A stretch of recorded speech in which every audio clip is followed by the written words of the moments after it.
We used to tie it on pretty good. Since you started being a brewery owner, did you cut back pretty much 100%? Is it too slippery of a slope to drink with everybody you know that comes in? Because I know you're very good about it. Yeah, I try to be good about it. It's like a chocolate factory too, right? They Right. say people that work in a chocolate factory, the first week you work there, you eat all of them, and then you never want to eat chocolate again. Not Sure. necessarily the same with beer, but if I was drinking a beer with everyone, I knew or new people that I had met, then I'd be pretty hammered all the time. And when you've got a lot of responsibility, licenses on the line, you don't want to do that. That's just personally, well, I don't want to do that.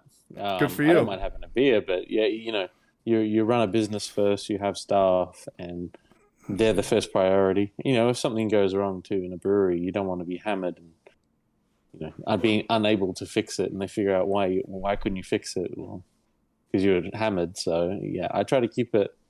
I try to keep pretty sober when I work. So And also, you have a new staff. You have a new business model. If you guys try to put some laws down and then you're giving away free beer, and your partner's giving away free beer, your tasting room manager's giving away free beer, it's going to create that lifestyle really fast. So if you just kind of, yeah, if I were a business owner, a brewery owner, I would either be working behind the bar if I was pouring, or I would never Mhm. be behind the bar ever. I Yeah. don't want, is that a pretty safe bet?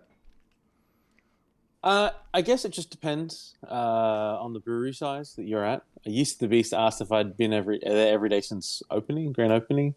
I've been essentially every day there since build out. You want to keep an eye on everything, but Just like running into people and everybody wants to buy you a beer and everybody wants to think it's a party and stuff like that, because there was a lot of breweries, especially that I know firsthand that I've worked at, where it was just kind of a Lord of the Flies garage band for the first year, maybe for the first 3 years. And you yeah, you guys hit the ground running like you guys have done this before, like Craft Coast or like Bagby's. But there's a yeah. lot of breweries that are an extension of what us homebrewers have from our garage, where people just kind of come over and get too comfortable too fast. It depends. I mean, I can see cases for both. We hit the ground running. We're in a retail location. So we're in a very busy location. We have 30,000 cars a day go past. We have, a really big community that's essentially right up next to our brewery. So we're in walking distance for probably, 5 to 6,000 people, or bike or walk their dogs or whatnot. So, we want to be a professional outfit. Yeah, I could see that if there's pluses and minuses for everything, but we just wanted to. We're a little bit older. We're not in our 20s. Sure, We just that's wanted a to that's a really, big part.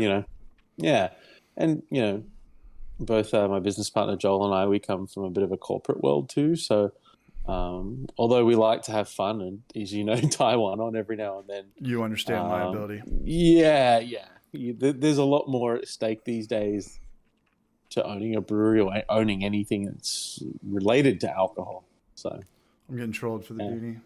That's a good Oh, point, man. I couldn't even imagine owning a brewery at 22 in the same town you went to oh high my school God. with, and you'd have everybody coming in. I know this guy, free beer, Yep. having, Yeah. being that riff-raff grade age, Yeah.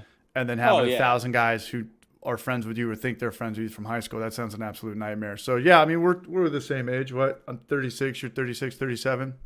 Yeah. I'll be Yeah. 37 in a couple weeks. I Two couldn't weeks. even imagine opening a beer at 21, 22 years old. I know. I wouldn't have been able to handle it.